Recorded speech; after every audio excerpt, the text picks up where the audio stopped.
The doorbell rings. That annoying ding, ding, ding, normal during the day, but annoying when it wakes you up from your slumber closer to midnight. I dozed off watching what turned out to be a terrible movie. With my wife away on an Uber, I had some free time, no more kids at home to worry about. I used to shorten my time by waiting for my wife to come home after a girls' night out. Waiting for her had become a habit of mine. I wanted her to feel uncomfortable sneaking home after the bachelorette party because things were not as they should be in our house after a lifetime together. We were 3 weeks away from our 25th wedding anniversary and should have been looking forward to the occasion and had a big family celebration, but it wasn't to be. My wife turned out to be a cheating cunt. I had no intention of staying in her life when that momentous anniversary came. Just so far, she didn't know what I knew. We'd married young, had kids quickly, and were now living as a threesome, so there were no kids at home to worry about in the event of a breakup. The thing was, I wasn't going to divorce her, I was going to kill her. I found out 9 months ago that not only was she cheating with her longtime boss, but she had probably been for years. Her boss is my brother, Jake. My older, handsome brother, the family's favorite son. The guy who was 2 years older than me, the life and soul of any party, in whose shadow I had lived my entire life. I discovered their betrayal all those months ago when she accidentally left her phone open while leaving to get ready for a bachelorette party. I picked up my phone to give it to her and quite accidentally pressed a button, causing a WhatsApp message notification to pop up on the screen with the first words clearly visible. Why was she getting a message from my brother at home since they had been together at work almost all day? More disturbingly, the message couldn't have been clearer. "Are you ready?" That's all the notification said. So I opened her WhatsApp conversation with Jake and could see this message and many others. "Are you ready for us to have sex tonight? See you at the usual place. I've booked room 245. Just come to the room. See you at 7:30. Wish I could stay the night, but I guess you'll have to go back to your little brother's place." The messages were very long and had all the evidence that these two pieces of pond scum had been cheating on me for months. What really pissed me off, besides the obvious betrayal, was the way they talked about how he could give me what I couldn't. My wife joined her brother in ridiculing and degrading me as a man, a lover, a husband. If my wife was aware of how my feelings for her had cooled over the past few months, she tried very hard to hide it. Of course, there were times when she would ask if I was all right, when we spent quiet evenings without talking, without touching, without the tender gestures that are common between husband and wife.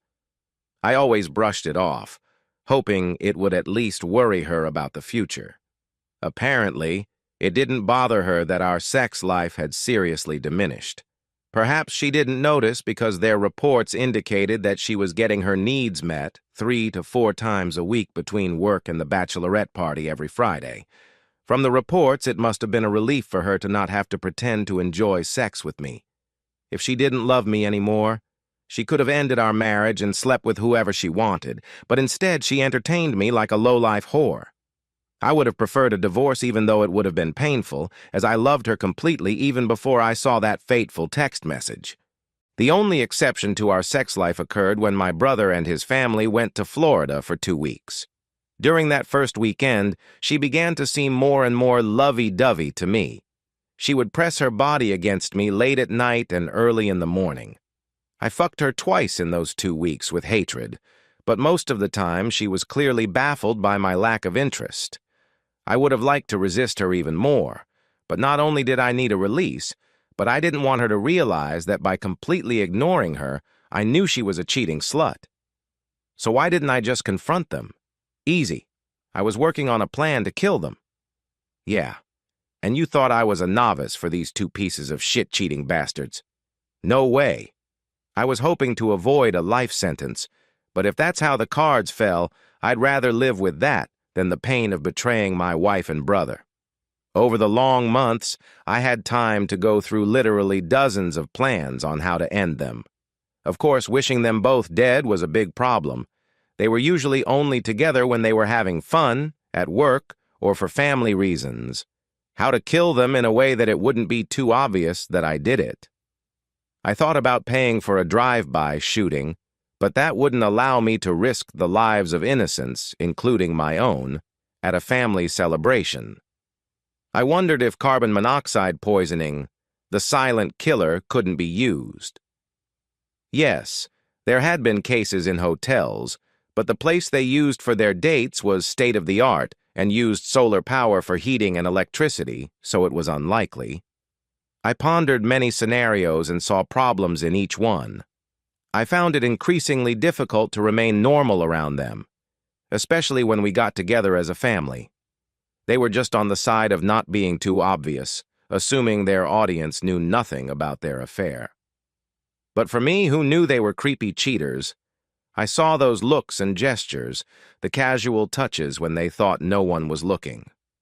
The fucking crush made my rage grow as the months went by. It made me sick to my stomach to realize how turned on they were, showing each other how much they enjoyed abusing me. Not just the sex, but all the intimacy they weren't supposed to have together. In my opinion, their actions showed how much they disrespected me and almost certainly hated me. Why they hated me, I had no idea. I had always been supportive, if not jealous of my brother, and had never given my wife a reason to disrespect me, treated her well in and out of bed, and she had never had sex with me without at least one orgasm, and often more. Now, I was almost at my wit's end.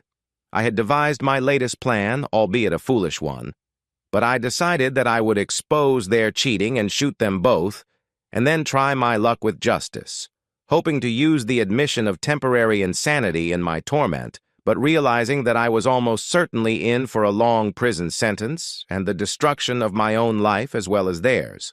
Ideally, I would have found a plan that would allow me to reveal everything I knew to them and force them to live in fear for a short time, expecting divorce and family breakdown for both of their marriages, while it was clear in my own mind that I would kill them. I just didn't see a way to accomplish that. I decided to kill them both just before our 25th anniversary, and that was non-negotiable. I wouldn't celebrate my 25th anniversary with my asshole wife. Coincidentally, the anniversary fell on a Saturday, so my final plan was to follow her to the hotel after the usual Friday night bachelorette party, find what room they were in, then bleed and look them both in the eye as I killed them. Ding-dong. Shit, someone's at the door. Dumb shit must have forgotten her keys. "Coming!" I yelled, but when I opened the door, instead of my wife, there were two police officers standing there.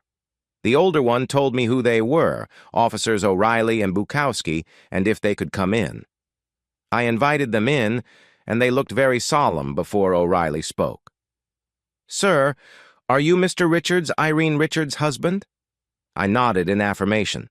He continued, "Mr. Richards, I'm sorry to inform you that your wife was involved in a fatal car accident this evening. Sir, your brother Jacob was driving the car they were in, and he too was killed." Before he could add anything else, I started cackling like a maniac, unable to believe my good fortune.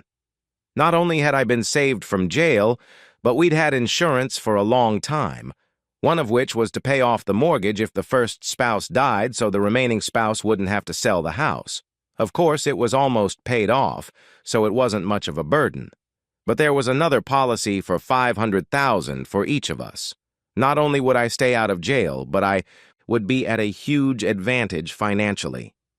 The officers looked at me with concern and asked if they could call someone to be with me in this tragic hour.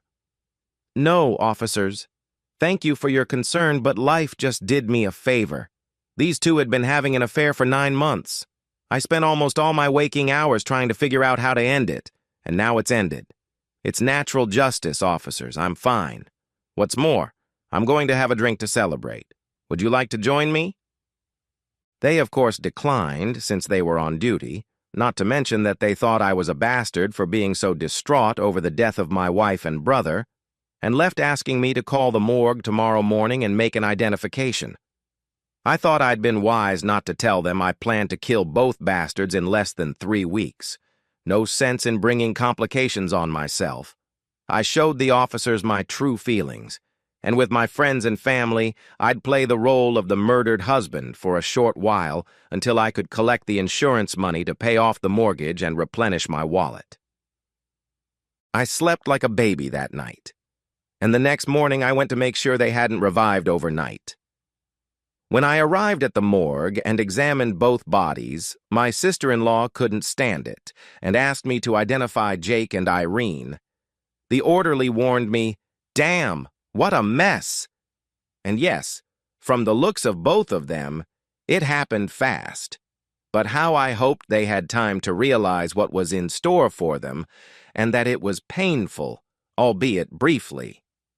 Turns out the driver of the 18-wheeler had racked up too many miles and hours that day, fell asleep at the wheel, and ran a red light, running them over, leaving the car in two pieces and its occupants with no future.